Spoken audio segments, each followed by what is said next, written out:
Welcome to the Science of Success. Introducing your host, Matt Bodnar.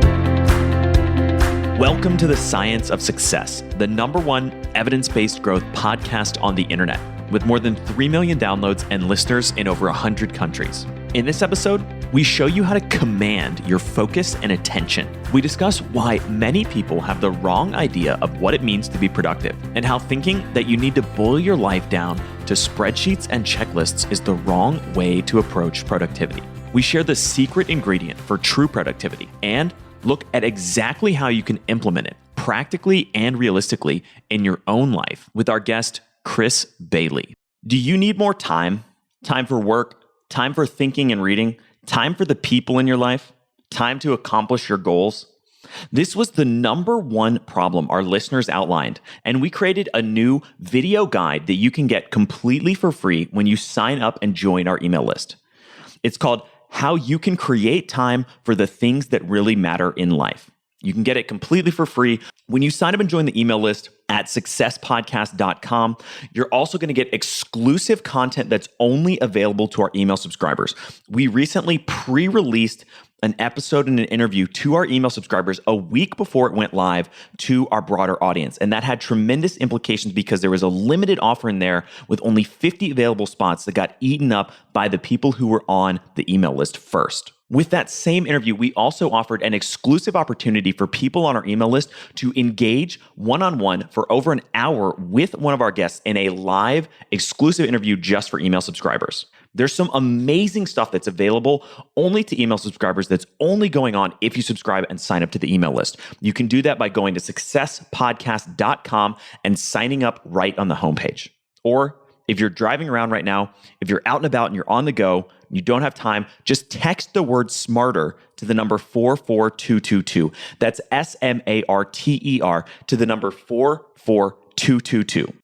In our previous episode, we explored how to unleash and live in your genius. How do you discover what your genius is? How can you spend more and more of your time doing what you love? We discuss how you can unlock the incredible potential within yourself and avoid the traps that may stop you from getting there. We shared the lessons learned from working with more than 20,000 people to help them on their own journeys to genius, and gave you the exact strategies and tactics to create a positive upward spiral of genius for yourself with our previous guest, Dr. Gay Hendricks.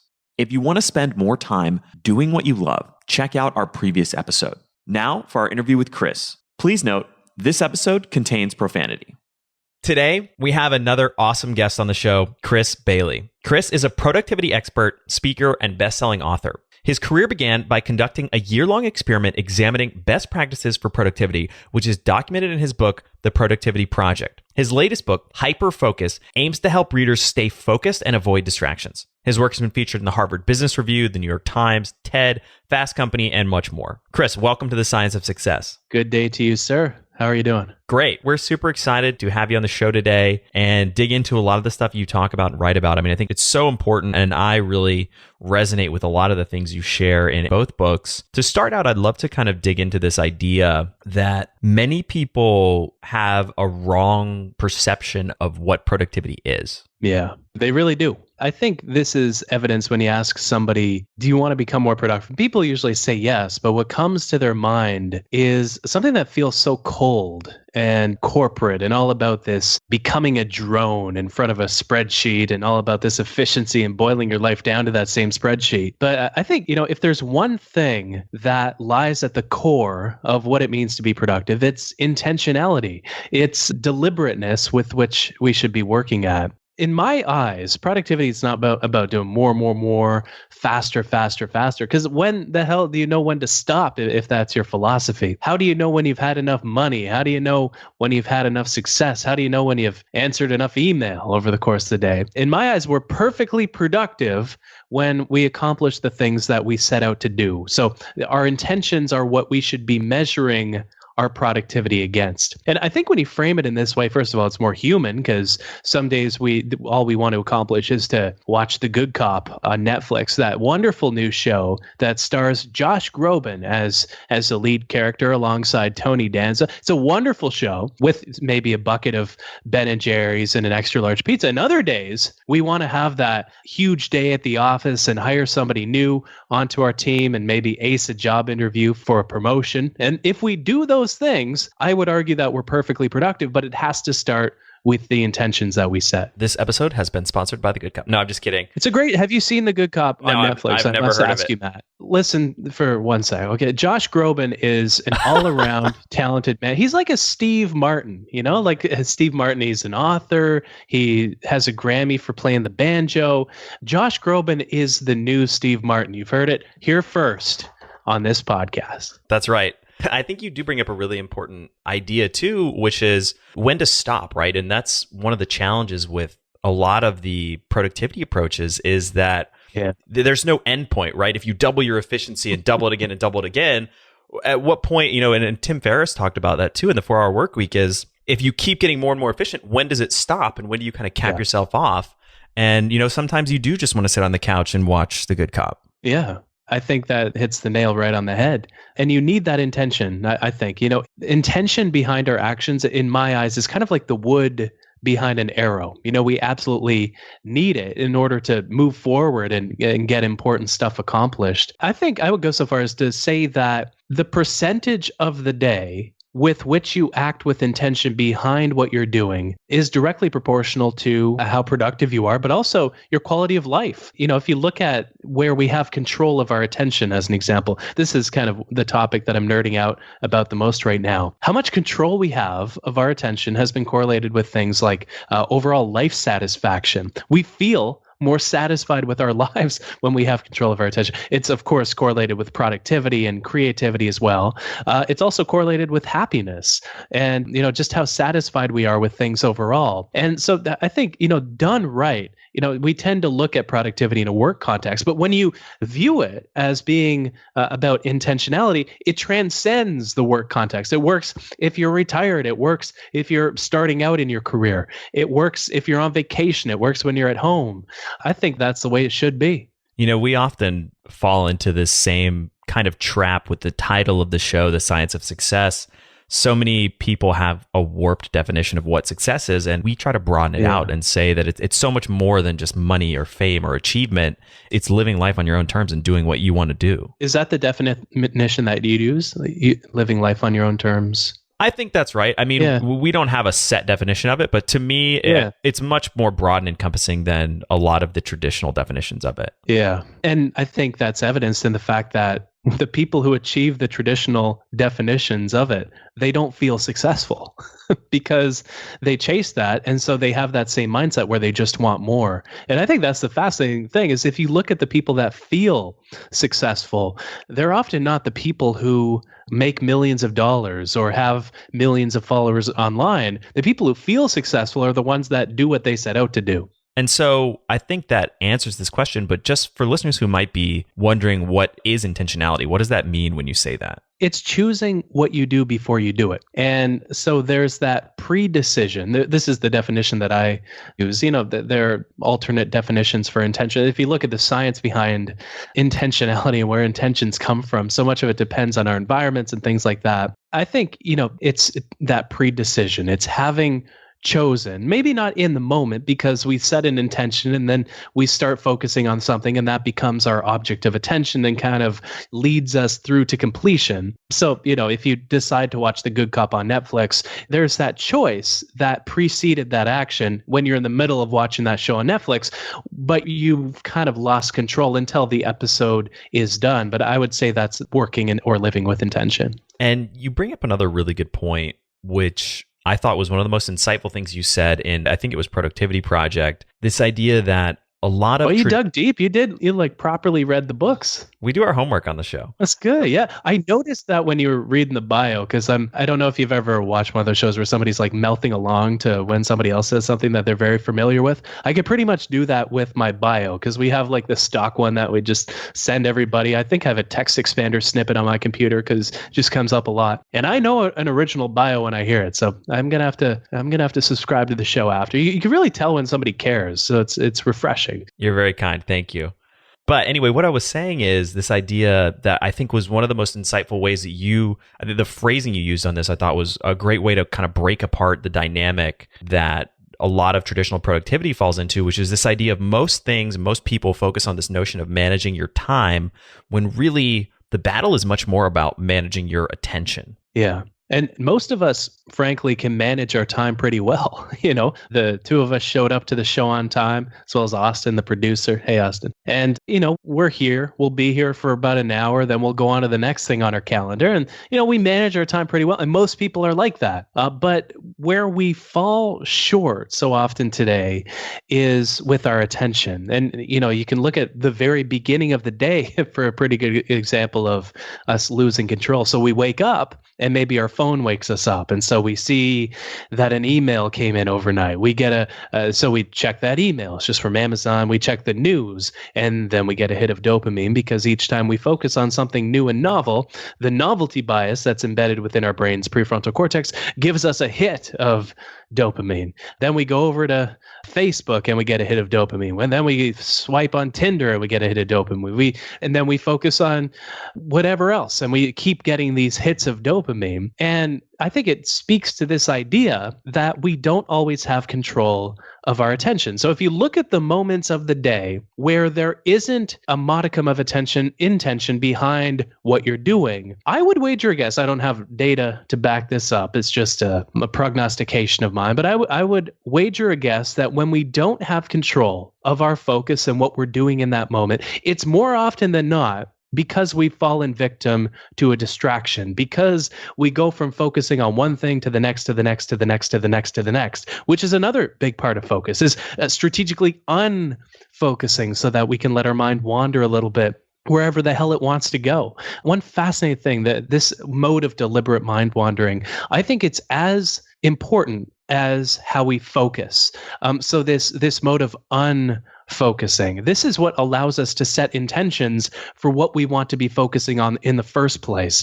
So one study, I think it was conducted by Jonathan Smallwood and Jonathan Schooler, they found that when they sampled people's thoughts when their mind was wandering, that they were thinking about their goals and the future 14 times as often as when they were focused on something. Now, isn't that kind of remarkable? It's like the space between the things that we're doing, between the things that we're focusing on, that allows us to focus better on the right things in the first place and live and act with this intentionality.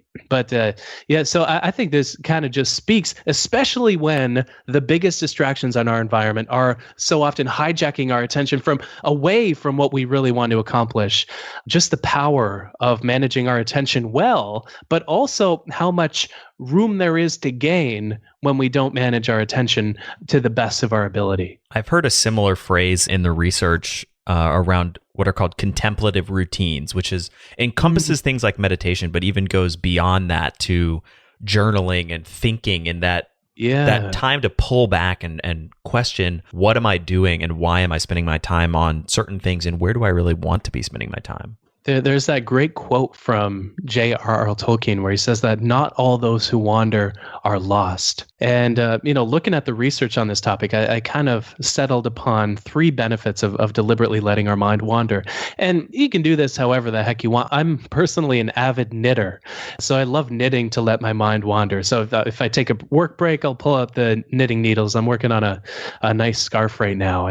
But whether it's knitting, whether it's taking a long shower, whether it's just sipping on your morning coffee without your phone there, like there's a beautiful example in traffic flow. So how traffic flows down a highway. And if you look at what allows cars to move forward, what allows them to move forward isn't how fast individual cars are moving, as you might expect. But what allows traffic to move forward at a good rate is how much space exists between the cars on the highway. And I think our work is the exact same way, because this allows us to choose what we're going to focus on in the first place, but it also allows us to unearth ideas that are buried in the depths of our mind. So our mind wanders to three main places when we just kind of let it be for a little bit. It wanders to the future about 48% of the time. Now, depending on the life that you live, these numbers might be a bit different. In fact, if you meditate, like you mentioned, your mind actually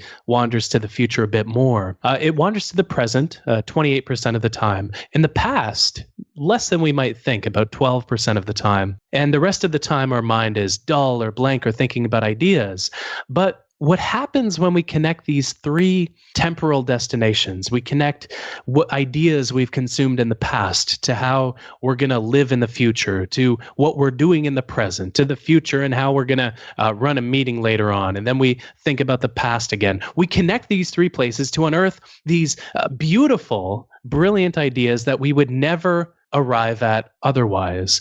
And so this is another wonderful benefit of the mode. We think about the future first of all. We plan. So if you're walking to a meeting room, it could be this simple. If you're walking to a meeting room at the office, instead of tapping around on your phone and checking Facebook or Instagram or whatever your app of choice is, let your mind wander, because it'll naturally wander to what you're going to do. It'll wander to the conversations you want to have, what you want to get out of the meeting. You'll probably save time overall, because in that minute, you'll approach that project more strategically, that commitment.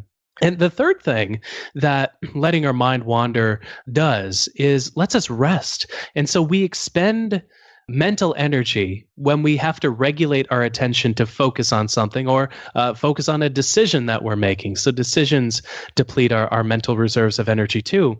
And so what happens when we let our mind wander, wherever the hell it wants to wander, is we don't have to regulate our attention to focus on anything. And so it gets to unwind. We get to recharge while we connect ideas, while we think about our future. And I would argue that attention without intention is just wasted energy. We're focusing on stuff on autopilot mode, whatever's latest and loudest in our environment. And technology also has a way of tricking us into thinking something is more important than it is, because whatever it throws at us in the moment, that feels like the most salient thing on which we can direct our very limited attention. But all of this just makes it so much more critical that we take control of our attention, because so often we don't have that intention behind what we're doing, and our environment is what has control of our attention instead. What a great way to phrase it. We focus on autopilot mode, whatever's latest and loudest in our environment. Mm-hmm. I would go further than that. And this is one of the things that surprised me in writing Hyperfocus was I expected to write a book about productivity and, which leads to success and stuff like that. But I ended up following some ideas that suggested that this idea of attention is so much bigger than that of just becoming more productive. One of my favorite studies that I encountered over the course of writing the book looked at two groups of people. The first group of people watched 6 or more hours of news coverage about the Boston Marathon bombings, the events. I think that happened in 2013. And the second group of people were in the actual marathon. They ran the marathon. And what the researchers found was that those people who watched 6 or more hours of news coverage about the Boston Marathon bombings were more likely to develop PTSD than someone who was at the bombing, running the marathon, and personally affected by it. If that doesn't suggest how, the state of our attention determines the state of our lives even, I really don't know what is. The single biggest predictor of fear and anxiety in our lives is how much time we spend watching TV talk shows. And I think it speaks to the idea that a moment of attention never exists in isolation. These moments accumulate day by day, week by week, month by month, year by year, so that if we're distracted in each moment, those moments build up to make a life that feels distracted and like we don't have a clear direction, because we haven't chosen what we're focusing on in the first place. But the opposite is true. And this is the beauty of this idea of managing your attention instead of managing your time, is that when you make an effort to focus on what's productive in the moment while finding ways to deal with distraction ahead of time, some of which are obvious, some of which are counterintuitive, your life becomes more productive and it becomes more meaningful as a result too, when you make an active effort to bring your full focus to what's meaningful in the moment, whether it's a conversation with a loved one, whether it's a show on Netflix, so regardless of what it is, no burger will be as delicious as the burger you focus on with 100% of your attention. And no conversation will be as meaningful as the one you focus on with 100% of your attention. So the meaning is all around us. We just have to notice it. And the things that make us more productive are sometimes right in front of us, but we need to make an active effort to focus on that too. So many people today are pinging around. They're stuck in a reactive mode where they're spending a ton of time watching the news, Facebook, deluge of emails. How do they start to, for somebody who's that deep and mired in that completely reactive state, how do they begin to emerge from the darkness? Emerge from the darkness. Oh boy, from the cave of distraction. I think the biggest problem is not that we're distracted, but that we're overstimulated. Because another remarkable study I encountered found that when we're working in front of a computer, we focus and we switch our focus between things. We get distracted or interrupted every 40 seconds. And so we don't really focus on something for even a minute before we switch to doing something else. And, it's not necessarily completely our fault. There's this novelty bias that I mentioned where we get rewarded for switching our attention around so often. But I think, if you were to ask somebody who's in a state of high stimulation to describe the state of their attention, which they have less control over, and, there's more dopamine coursing through their mind. And so, they're more stimulated because of that. I would wager a guess as somebody who's in this state of high stimulation would use words like, I feel frazzled. I feel overwhelmed. I feel like my mind is kind of numb. I feel like there's just so much noise. Whereas if you ask somebody who has a lower level of stimulation, not somebody in like a comatose state, but somebody who's like properly stimulated throughout the day, they might use words like, I feel like I'm thoughtful, like I'm deliberate. I feel like insights come to me. And, I think that's the power of making yourself less stimulated by default. And so a great place to start with this, in my eyes, is switching from the digital to the physical. And so one big shift that I made over the course of writing the book was subscribing to the physical newspaper. So instead of going to the NewYorkTimes.com throughout the CNN.com throughout the day, I get two newspapers at my door every morning. I get the New York Times and I get the Globe and Mail because I'm up in Canada. And I find that this alone, because of course a news website refreshes umpteen times every day, which leads us to revisit and give them more and more and more ad impressions. But the newspaper, the physical newspaper, refreshes once every day and it comes right to you. You don't have to go for it. You just open your door and there it is. And it's a bit more money, but you reclaim so much more of your attention and you get to ease into the day instead of mindlessly distracting yourselves. But there are other ways. I think a big mistake that some people make when they're so stimulated, when they're bouncing around between things all day, when they're constantly multitasking and they have this attentional residue that occupies their attention throughout the day, is they go from being so distracted and they realize, oh shit, I have to do something to really save myself here. I'm not getting enough work done, blah, blah, blah.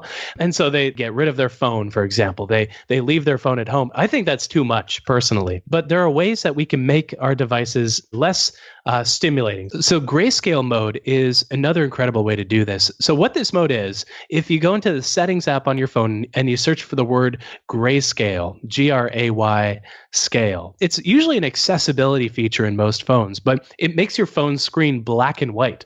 And so it instantly becomes a less novel object of attention. It's it's less pleasurable, it's less threatening in the moment. And so we pay less attention to it. Most people that I've sampled who do this, they find that when grayscale mode is enabled, that they spend about half of the time that they usually do on their phone, because Instagram becomes boring. Facebook and other apps take advantage of our color psychology to target us in different ways by A/B testing 30 different shades of a color of red to get the one that hooks us the most. I don't think they do it really maliciously. It's not like there's Mark Zuckerberg is sitting in a laboratory tinkering with different shades with a maniacal look on his face. But I think these are just the patterns that these apps settle into, which makes it so critical to get out ahead of them with grayscale mode, with, I think, consuming more physical things is a big one, as well as taming distractions in the first place is so critical. How do you go about taming those distractions? I know that's a big question. That's a big one.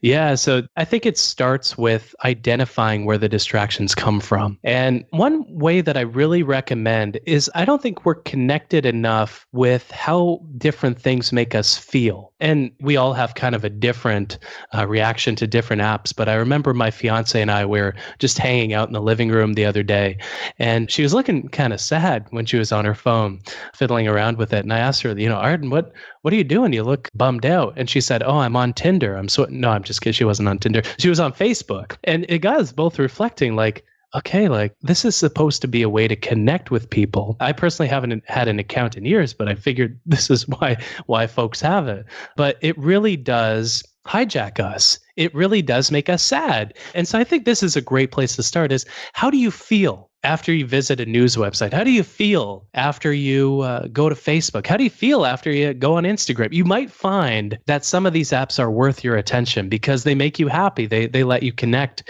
But you might find that other ones appeal to you because they're stimulating. In addition to anything that's new and novel, our mind naturally gravitates to anything that's two other things. We naturally focus on anything that's pleasurable, and we naturally focus on anything that's threatening. And this, of course, allowed us to survive through today, because instead of hyper-focusing on building a fire for our village, we noticed the saber-toothed tiger encroaching in on our environment. We dealt with the threat, and we survived to live another day and build another fire. We noticed the pleasures in our environment too, the potential mates, the food stuff that was hanging from the tree.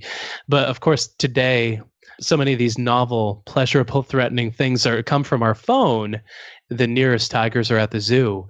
And so I think really starting with how different things make you feel, because in the moment, the matter-of-fact truth is that we crave anything that's stimulating. We can't really overcome that inherent bias in our mind unless we have a deadline, in which case our work is more novel and threatening than anything on our phone could be. The prospect of losing our job or dealing with the consequences of not shipping something on time. But I think that's a great place to start. How do these different things make you feel? And I think when you analyze the devices in your life relative to what else you could be doing in the moment, logically, they're a lot less productive, but we're drawn to them in the moment. And so when you find that there are apps left that do make you happy, taming those ahead of time after you adjust downward into a state of lower stimulation by dealing with the ones that really charge you up is something that's worth doing. So we switch between things every 40 seconds.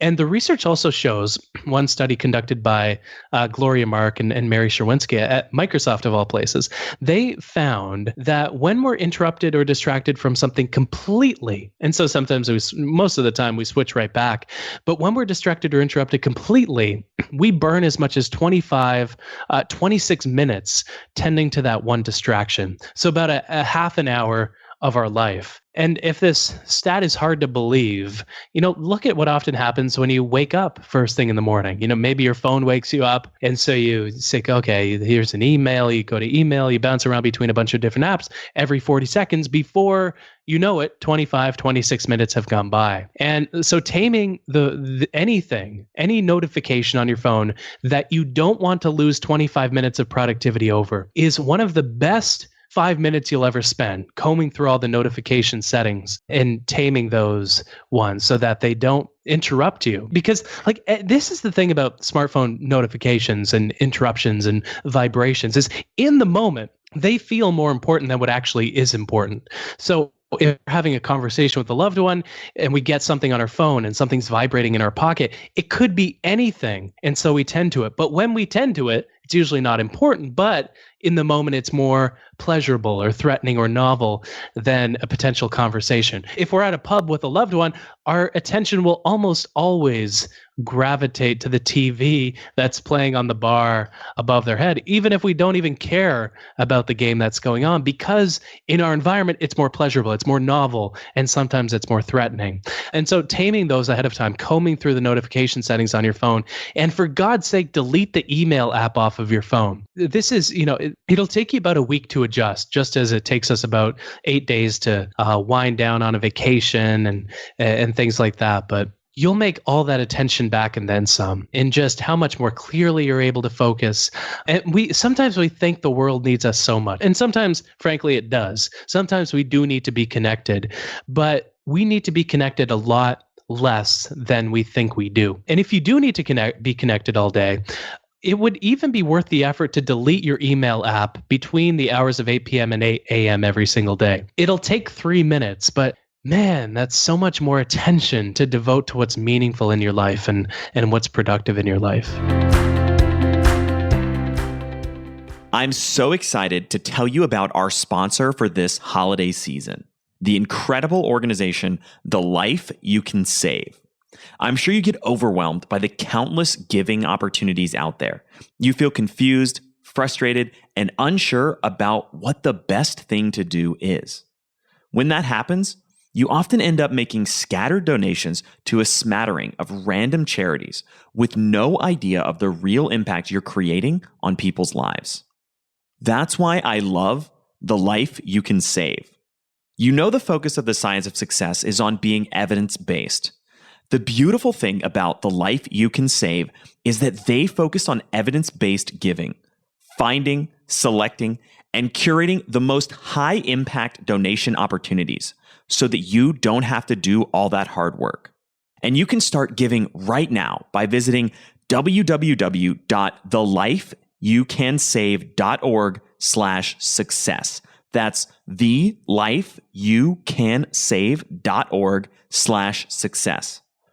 They've already done the homework, and they have an incredible, well-curated, compelling list of hugely impactful giving opportunities where your donation will be high leverage and cost-effective. Our hearts, relationships, and networks often guide our giving. The resulting donations usually do some good, but rarely as much as we'd like them to do. The Life You Can Save makes it so that you can easily navigate how to make your charitable giving go much further. While you may not be as wealthy or successful as Bill Gates yet, you can still have an enormous impact on the lives of people living in extreme poverty. They can experience dramatic improvements in their lives for much smaller donations.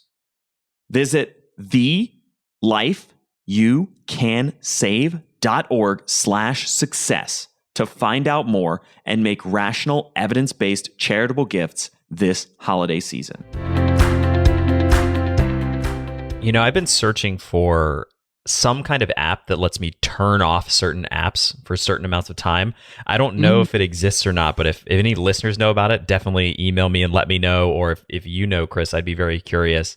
Screen time is a feature on iOS 12 that lets you do that. And I know Google has some digital health features that are brand new, but it takes forever for those features to filter out through the Android ecosystem. But check out Screen time on iOS 12 because you can set different categories of apps. And you can also have some downtime. I like to enable downtime between the hours of 8 p.m. and 8 a.m. And what it does is it grays out all of your apps so that you have to ask the phone for permission before you access something. And yeah, check it out because if you're on iOS, it's worth doing. I personally go a step further and I put my phone on all my devices on airplane mode between the hours of 8 p.m. and 8 a.m. just because I want that attention. It's for a selfish reason. I care about the people in my life. I want to focus on making dinner with my fiance. I want to focus on the show I'm watching, whatever it happens to be. I want to bring myself to that thing. And Yeah, you don't want stuff like technology to get in the way. We can move off of the cell phone topic in a second, but one other thing I wanted to mention that was really interesting, we had an interview, which we'll throw into the show notes, with Adam Alter, where he talked about this study that people spend 3 times more time on the apps that make them the least happy versus the apps that make them the happiest. So Facebook, the news, that kind of stuff. The stuff that makes you the least happy, you spend a lot more time on it on your phone. Wow. That's incredible. I haven't encountered that, but it makes total sense. Well, we'll put that in the show notes for listeners who want to do a little bit more homework on it. And for podcast guests that need to do a bit or want to do a bit of homework on it. I'll throw it in the chat so you can have a copy as well. I want to kind of pivot the conversation and come to another topic that's very interrelated with everything we've been discussing, but I think is really important to share and kind of dig into with the listeners, which is this idea that if you think about being really productive, and we talked about daydreaming, we talked about the importance of these sort of contemplative routines. If you think about being really productive, a lot of people see something like meditation and they think that's the least possible productive thing you could be doing if you're sitting there doing literally nothing. And you have a very interesting perspective on this, and I'd love to hear your experiments with this and your story around how meditation and productivity interrelate. Yeah, honestly, just speaking the truth, I would have stopped meditating long ago if it didn't make me more focused and productive, because I'm not in it for spiritual reasons. I'm not in it to say that I meditate. I'm in it because it lets me focus that much more deeply on what I want to do. I find from my own data, this is an N of 1, of course, but I find that with my own life that I'm able to write about 40% more words when I have an active meditation practice in my life. And I meditate for about half an hour each day and, go through waves like a lot of people that I can observe, where some periods I fall off the wagon and then I notice that, Cam, I'm a lot busier, but I'm not getting more done. I haven't meditated in a little while. And so they got me curious, to look at the research around this topic that I think we don't connect enough to how we should live our lives. So, so often we encounter some studies about an idea and we say, oh, that's fascinating. Then we go back to acting the same way. But our attention is fascinating as it relates to meditation. And what it shows, there's a lot of brain training apps out there, apps where, you solve a bunch of word problems and it promises you more attention and more focus. And the research shows and suggests that these apps don't really hold water. Their claims work when you're in the app and, actively doing it. But once you stop, they stop working. But meditation is the one rare thing, along with mindfulness, that actually give us more attention to bring to whatever we're doing in the moment. One study that compared meditation to, I believe, yoga, as well as doing nothing, found that when we have an active meditation practice, our working memory increases by about 30%. And so, in other words, we're able to take on tasks that are 30% more complex. We're able to process 30% more information in the moment. We're able to switch more cleanly between different tasks. And so it makes it so worthwhile. I think the benchmark to any good productivity tactic out there is that for every minute you spend on it, you make that time back and then some in how much more productive you were.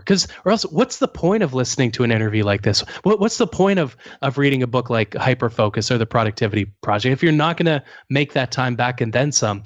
And meditation has the greatest per minute return of almost any productivity tactic under the sun, because it gives you so much more attention in the moment. If you can process in the moment 30% more than a colleague, you're going to get 30% more accomplished. It's not doubling your productivity, because tactics like that, they're very few and far between. But you can take on work that's so much more complex that it'll totally change your game when you have an active meditation practice.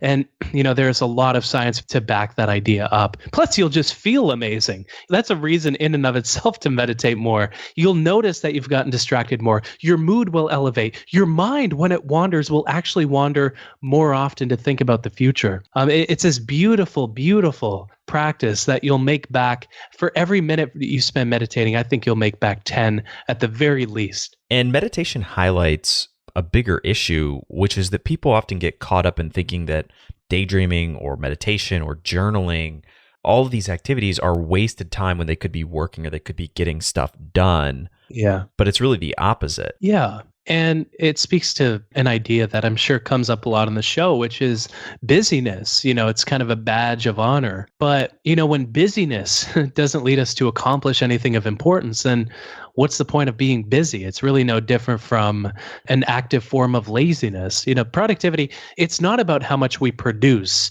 It's not about how busy we are, but it's about how much we accomplish. And more than that, whether we accomplish what we set out to do in the first place. And, busy, it's tough though, at the same time. That's easy to say, but we tend to look at how busy we are and our level of busyness as a sort of proxy measure for how productive we are. Because when we do knowledge work for a living, it's pretty hard to measure our productivity. You can have two programmers. Let's say me and you, Matt, we're both programmers. I'm able to crank out 800 lines of code in a day when you only crank out 400. Shame on you, Matt. But maybe your code has 5 features where mine has 3. Maybe your code has 1 bug where mine has 7. Maybe you wrote your code in like 2 hours where it took me slogging behind the computer. Or maybe, more reasonably, you got home at a reasonable hour and I'm still at work at 10 p.m., still busy and not really getting as far as you.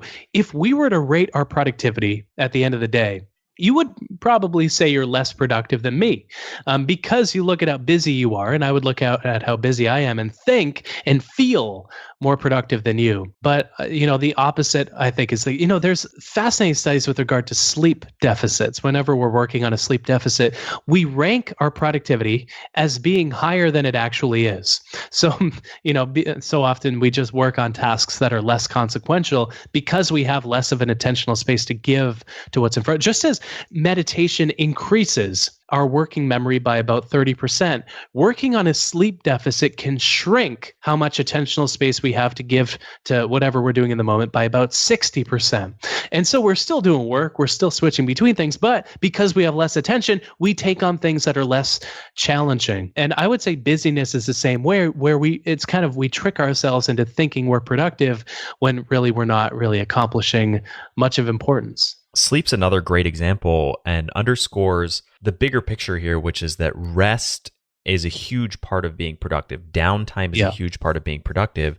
And it's not about working 100 hours or putting in more raw hours. It's about stepping back and realizing that if you're focused on the right things, you can create 10x, 20x more results in the same or less time if you apply these routines and this rest and this downtime and these contemplative activities. Yeah, if you never think about what you're going to work on, how are you going to become more productive? Because most of us have more to do than we have time to do it in, right? So when that's the case in any situation, it becomes critical to take a step back and think about what's important, what we want to accomplish and intend to accomplish over the course of the day. And it's such a vital, vital idea. I think the tough part sometimes is there's a lot of guilt that comes in when we're taking a break. We all know that breaks are very critical, but we act throughout the day not in a way that allows us to accomplish more, but in a way through which we're able to minimize how much guilt we feel with regard to our work.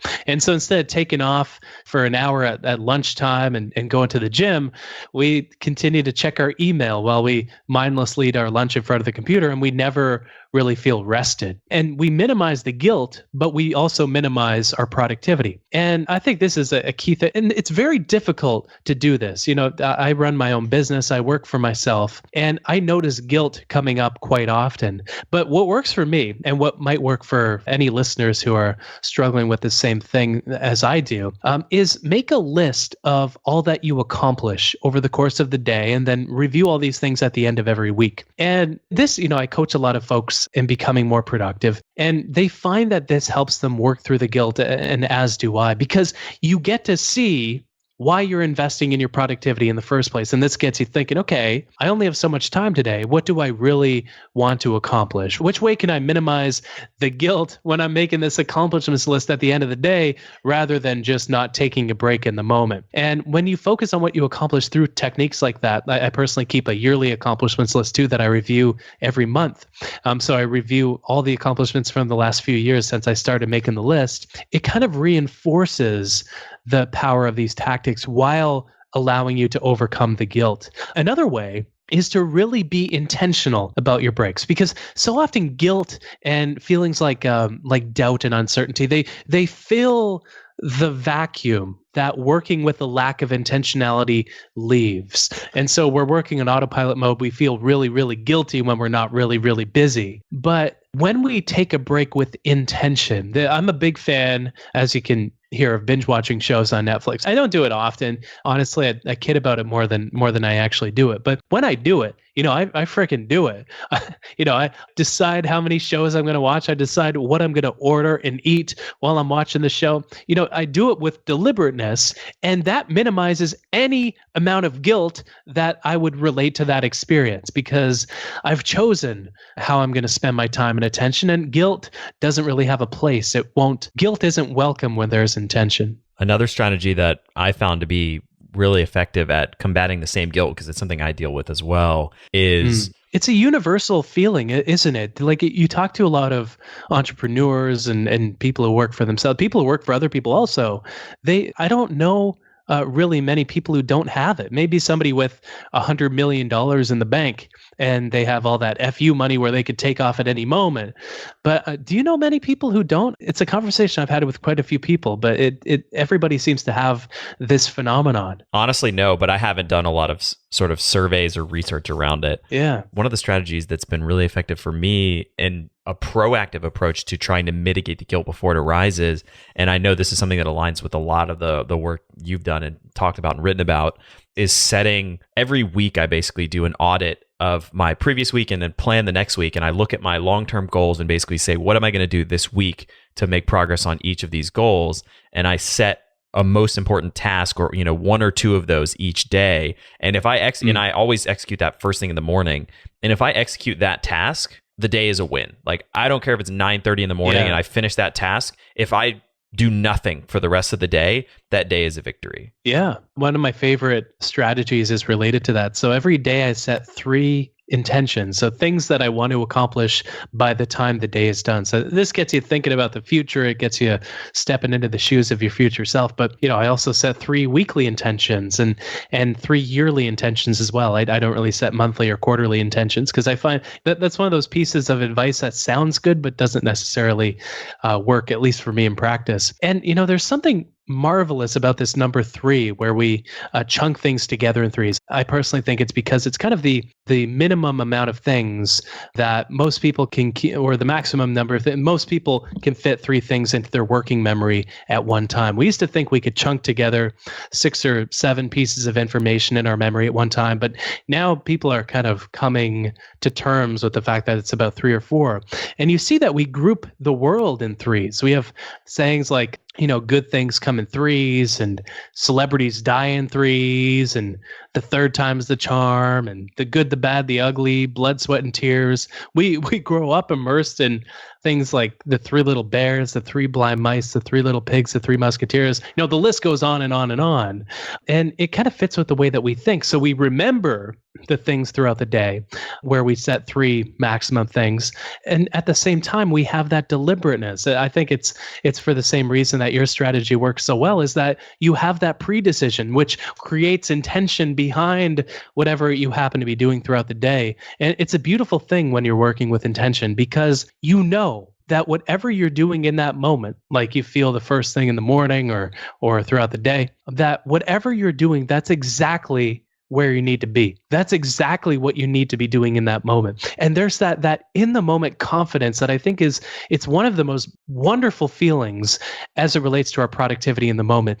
We get it when we're working on a deadline, when we can feel the deadline approaching, and we know that that's the most important thing to be doing in that precise moment. It's quite a wonderful feeling. But again, like, it goes back to this idea of intentionality that I think has to precede most of the things that we do. It can't precede everything we do.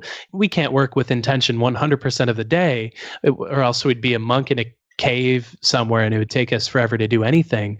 But I think we need to get that number up and up and up and up, and we'll see some wonderful things happen as we do. Another idea that you write about in Hyperfocus that we've touched on some of the themes around that I think is important to dig into is this idea of recharging our attention. How do we go about recharging it? There are actually better ways to recharge. I think the key again is to unfocus, because it's in those moments that we don't have to regulate our attention in one way or another. The research shows that when we do something habitual that doesn't occupy our full attention, something simple and habitual, whether it's, taking a shower, it's swimming laps at the pool, having a coffee, whatever it is, without our phone nearby, habitual tasks kind of weight our attention down so that we continue to let our mind wander and let our attention rest as we follow that task through to completion. So if we're running 5 miles, we won't stop until we've ran the end of that 5th mile.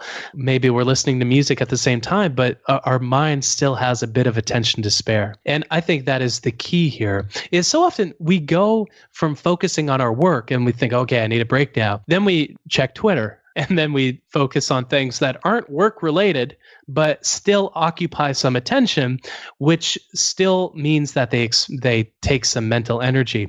But habits have actually been shown to lead us to a greater number of creative insights than doing something that requires focus like Twitter. Plus, they make this mode fun while we scatter our attention for a bit longer. I call this mental mode scatter focus, when we deliberately let our mind wander. And I think doing something habitual, whatever that is for you, whatever your favorite way is to let your mind wander, whatever you do should be effortlessly habitual, and you'll find that you have a chance to replenish the tank a little bit. It's almost that same idea that the structure of that habitual task creates the freedom and the flexibility to let the mind wander. Yeah, exactly. It's this wonderful idea that where we don't necessarily lose control of our attention, because we have less control of our attention than we might think throughout the day. There's an upper limit to how much intention we can have. So say you're watching a movie, for example. You chose to watch the movie, but in the moment, you kind of lose control of your focus, of your attention, which makes it quite possible that, easy to recharge, because Steven Spielberg, or whomever the director is the one who guides your thoughts forward. They tell you what to think by presenting you with visual stimuli. And so we have about the same amount of control when we let our attention roam free, because we don't have to regulate it in one way or another. So it's like watching a movie. Where does your mind go when you weight it down to the present moment? So for listeners who want to concretely implement some of the things we've talked about, and we've talked about a lot of different strategies and tactics, what would be sort of a starting point for them, a beginning action step that they could execute to begin to put these ideas in place? This is, I think, the tough part about writing and speaking about personal productivity, is that it's personal. And so, what works for you might not be what works for me, which might not be what works for somebody else. And this is actually a personal pet peeve that I have with a lot of productivity books, even ones that are science-based, that present some framework of living or thinking or working, is we're different. We do different work. We're all wired differently as well. So we really have to do what takes for us and leave the rest. That's what I would encourage you to do for maybe this conversation, is what's 1 or 2 things that worked for you, resonated for you? Can you make your phone screen black and white? Do you have the budget to subscribe to the physical paper while cutting yourself off from digital news sources? You'll be so refreshed when you do, trust me. I'm in Canada, and I even get a lot of news that comes from the US. And so if it's refreshing up here, it must be refreshing down there. It's a way of staying informed while not staying overwhelmed. Know how different apps make you feel. Maybe make it schedule some time for tomorrow, 20 minutes, to do a spring cleaning for your phone. Research the screen time feature of your iPhone to really look at how, like, your natural patterns for how you use the devices. Mind the gaps in your schedule. So kind of make some space between the cars on the proverbial highway in which you live and work. Maybe make a mindless folder on your computer or on your smartphone, so that you put all these social media apps in the mindless folder, and that presents you a cue that you're about to distract yourself. Delete the email app off of your phone. Do a phone swap when you're with your partner, when you're out for dinner, for example. So one of my favorite rituals that my partner and I have is when we're out for dinner, we swap phones so that we have a phone to take a picture of whatever we need to with, but we don't have a personalized world of distraction at our fingertips. Start a nightly shut-off ritual. I'm trying to close the loop on every tactic that I mentioned today and then a couple, but I think that covers most of them. I think the bottom line is that there are things that all of us can do in order to increase the quality of our attention, but pick one or two to start with and reflect on how much more they allow you to accomplish and how they affect the state of your attention. Because, the state of our attention determines the state of our lives, and it's so critical, I think, to defend it. What a great quote. The state of your attention determines the state of your life. It's so true. Yeah. It's the one thing, like, I don't know if you've ever watched one of those crime shows where somebody's solving Good a Cop? murder. And so I'm just kidding. I don't know if there's one of these. There's one of these in It's Always Sunny in Philadelphia. It's like a joke, I think. But there's somebody has the map and they've got string attached to places, attached to pictures and memos and newspaper articles. This was like the state of my office over the course of writing this book. And that was actually the one thing that really came out in connecting all the bits and pieces of the research. The state of our attention determines the state of our lives, and it's more important than we think it is. And we should all watch The Good Cop because it's a great show. For listeners who want to find you and your work online, what is the best place for them to do that? Yeah, on the internet. I'm at alifeofproductivity.com. That's my site. And I think I'm on Twitter. Chris_Bailey is my thing there. And the book is called Hyperfocus, how to be more, I forgot the main thing I'm here promoting, but yeah, Hyperfocus, how to be more productive in a world of distraction. It's wherever books are sold, you can pick up a copy. Well, we'll make sure to throw a link to the book, a link to your site, and the other resources and things we mentioned in this episode in the show notes, including a link to Good Cop. Maybe most important, I think if there's one thing to take away from this episode, it's that we should all be appreciating Josh Groban's immense vessel of talent. And, he's making TV shows. He's singing songs. He's got a great new album out, a great song on it called Granted that you should check out immediately following this episode. I wish it could lead us out, but then there's a whole host of copyright issues. But Josh Groban should be leading us all out in one way or another. Josh, if you or your people are listening to this, give us a call about sponsoring this episode. No, I'm just kidding, but maybe not. But Chris, thank you so much for coming on the show and sharing all these insights, so many important tactics, strategies, and revelations about how to really think about productivity the right way. Thanks so much, man. That was fun. Thank you so much for listening to The Science of Success. We created the show to help you, our listeners, master evidence-based growth. I love hearing from listeners. If you want to reach out, share your story, or just say hi, shoot me an email. My email is matt@successpodcast.com. That's matt@successpodcast.com. I'd love to hear from you, and I read and respond to every single listener email. I'm going to give you 3 reasons why you should sign up for our email list today by going to successpodcast.com, signing up right on the homepage. There's some incredible stuff that's only available to those on the email list, so be sure to sign up, including an exclusive curated weekly email from us called Mindset Monday, which is short, simple, filled with articles, stories, things that we found interesting and fascinating in the world of evidence-based growth in the last week. Next, you're getting an exclusive chance to shape the show, including voting on guests, submitting your own personal questions that we'll ask guests on air, and much more. Lastly, you're going to get a free guide we created based on listener demand, our most popular guide, which is called How to Organize and Remember Everything. You can get it completely for free, along with another surprise bonus guide by signing up and joining the email list today. Again, you can do that at successpodcast.com, sign up right at the homepage, or if you're on the go, just text the word SMARTER, SMARTER, to the number 44222. Remember, the greatest compliment you can give us is a referral to a friend, either live or online. If you enjoyed this episode, please leave us an awesome review and subscribe on iTunes, because that helps boost the algorithm, that helps us move up the iTunes rankings and helps more people discover the science of success. Don't forget, if you want to get all the incredible information we talk about in the show, links, transcripts, everything we discuss, and much more, be sure to check out our show notes. You can get those at successpodcast.com. Just hit the show notes button right at the top. Thanks again, and we'll see you on the next episode of The Science of Success.